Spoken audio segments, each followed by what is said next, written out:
नमस्कार, आप देख रहे हैं बिहार न्यूज टुडे और मैं हूं श्रुति चौबे आपके साथ। आइए नजर डालते हैं बिहार की आज की 15 मुख्य खबरों पर। लोजपा रामविलास ने सभी 243 सीटों पर चुनाव लड़ने की तैयारी शुरू कर दी है। करीब 50 सीटों की लिस्ट भी तैयार है। 2020 में लोजपा ने अकेले 137 सीटों पर लड़ा था। एनडीए को हुआ था नुकसान। अब फिर से दोहराई जा रही है रणनीति। देखना होगा क्या इस बार एलजेपी रामविलास एनडीए में अपनी ताकत बढ़ा पाएगी या फिर बनेगा कोई नया सियासी समीकरण। जीएसटी में बड़ा बदलाव।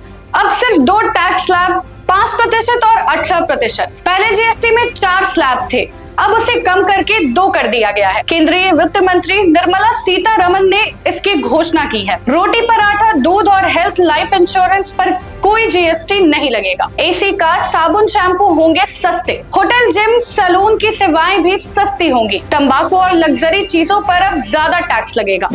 बिहार में बड़ा फैसला। 7,480 संविदा कर्मियों को नौकरी से हटाया गया। सरकार ने हड़ताल पर गए 7,480 संविदा कर्मियों को 3 सितंबर तक काम पर ना लौटने पर नौकरी से हटा दिया। कर्मियों की मांग थी नियमित सेवा और ईएसआईसी सुविधा की, लेकिन सरकार ने नहीं मानी और उन्हें नौकरी से हटा दिया।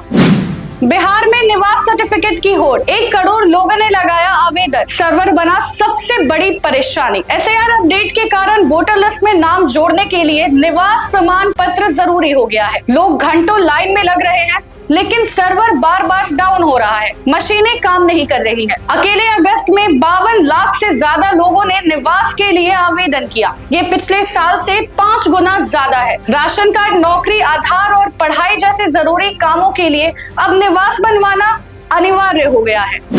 बीपीएससी टीआरई 4 में सीटें घटी, डोमिसाइल लागू, फिर भी जबरदस्त प्रतियोगिता जारी। बीपीएससी की टीआरई 4 शिक्षक भर्ती में सीटें घटने से अभ्यर्थियों में गुस्सा। डोमिसाइल लागू होने के बाद भी प्रतियोगिता बनी रही कठिन। 1.5 लाख पदों के मुकाबले सिर्फ 27,000 सीटें घोषित होने पर नाराजगी बढ़ी। शिक्षक उम्मीदवारों ने सीटें बढ़ाने की मांग की। कहा कम सीटों से योग्य लोगों को मौका नहीं मिलेगा। सरकार ने टीआरई 5 में और भी कम पदों पर संभावना जताई। प्रतियोगिता और कड़ी होगी। पटना में बीजेपी महिला मोर्चा का प्रदर्शन। पीएम मोदी की मां पर टिप्पणी को लेकर सड़क पर उतरी महिलाएं। बीजेपी महिला मोर्चा ने इनकम टैक्स से डाक बंगला तक मार्च निकाला। ट्रैफिक जाम से आम जनता परेशान। राहुल गांधी और तेजस्वी यादव पर हमला। कहा मां के सम्मान की लड़ाई जारी है, माफी का आंदोलन जारी रहेगा। परसा बाजार में दर्दनाक सड़क हादसा। कार ट्रक टक्कर में 5 युवकों की मौत। परसा बाजार थाना क्षेत्र में देर रात 4 लेन पर सड़क हादसे में 5 लोगों की मौत हो गई। टक्कर इतनी जोरदार थी कि कार में सवार सभी 5 लोगों की मौके पर ही मौत हो गई। मृतकों की पहचान पटना के कुर्जी निवासी के रूप में हुई है। सभी की उम्र 20 से 25 वर्ष तक बताई जा रही है। मौके पर पुलिस पहुंची और सबको पोस्टमार्टम के लिए पीएमसीएच में भेजा गया। शिक्षा विभाग का नया आदेश। हेडमास्टर की बढ़ेगी जिम्मेदारी। स्कूलों में पढ़ाई का माहौल अच्छा बनाने के लिए हेडमास्टर समय से पहले आए और कक्षाओं का निरीक्षण करें। जो शिक्षक देर से आएंगे उनके खिलाफ कड़ी कार्रवाई होगी। चेतना सत्र के बाद उन्हें क्रॉस का निशान लगाया जाएगा। स्कूल में महापुरुषों की तस्वीर और उनके नारे लगाना जरूरी है। हर कक्षा में घंटी और घड़ी होना भी आवश्यक है। पटना मेट्रो ट्रायल सफल। सितंबर के अंत तक शुरू होगा पहला रूट। पटना मेट्रो का बैरिया डिपो में पहला ट्रायल रन सफल रहा। 6.5 किलोमीटर लंबा मलाही पखड़ी से न्यू आईएसबीटी तक का कॉरिडोर सितंबर के अंत तक शुरू हो सकता है। मंत्री जीवेश मिश्रा ने सुविधाओं का निरीक्षण किया है। ट्रायल में सभी सुरक्षा जांचें पास की गई हैं। पटना मेट्रो सिटी बनने की ओर अग्रसर है। लालू यादव का भाजपा पर हमला। महिलाओं से बदसलूकी का आरोप। मोदी से पूछा सवाल। राजद प्रमुख लालू यादव ने भाजपा पर महिलाओं के साथ दुर्व्यवहार का आरोप लगाया है। उन्होंने पूछा क्या पीएम मोदी ने गाली देने का आदेश दिया है। अक्टूबर में होगा बिहार चुनाव 2025 का ऐलान। नवंबर में 2 से 3 चरणों में होगी वोटिंग। बिहार विधानसभा चुनाव 2025 की घोषणा अक्टूबर के दूसरे हफ्ते में हो सकती है। मतदान 2 या 3 चरणों में नवंबर में होगा और वोट की गिनती 15 से 20 नवंबर के बीच संभवित है। चुनाव प्रक्रिया 22 नवंबर से पहले पूरी कर ली जाएगी। दुर्गा पूजा के बाद तारीखों का ऐलान और छठ पूजा के बाद वोटिंग कराई जाएगी। राजनीतिक पार्टियां पूरी तरह तैयारी में जुटी हुई हैं।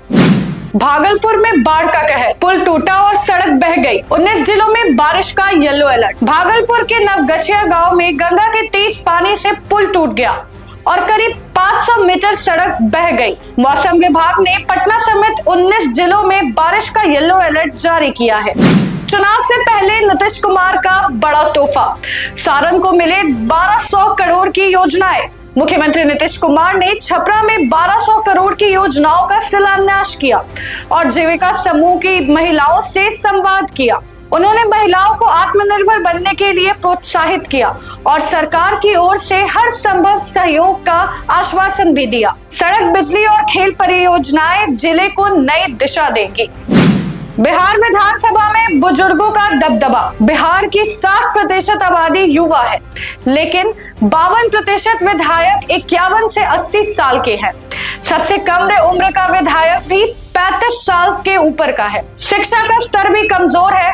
9 विधायक सिर्फ साक्षर और 10 विधायक 8वीं पास है। बीएसईबी ने सक्षमता परीक्षा 2025 और डीएलएड का रिजल्ट घोषित कर दी। सक्षमता में लगभग 33% और डीएलएड में 90% से ज्यादा छात्र पास हुए हैं। रिजल्ट secondary.biharboardonline.com पर देख सकते हैं। तो ये थी बिहार की आज की 15 मुख्य खबरें। बाकी ऐसे ही तमाम अपडेट्स के लिए बने रहे बिहार न्यूज टुडे के साथ। मैं श्रुति, धन्यवाद।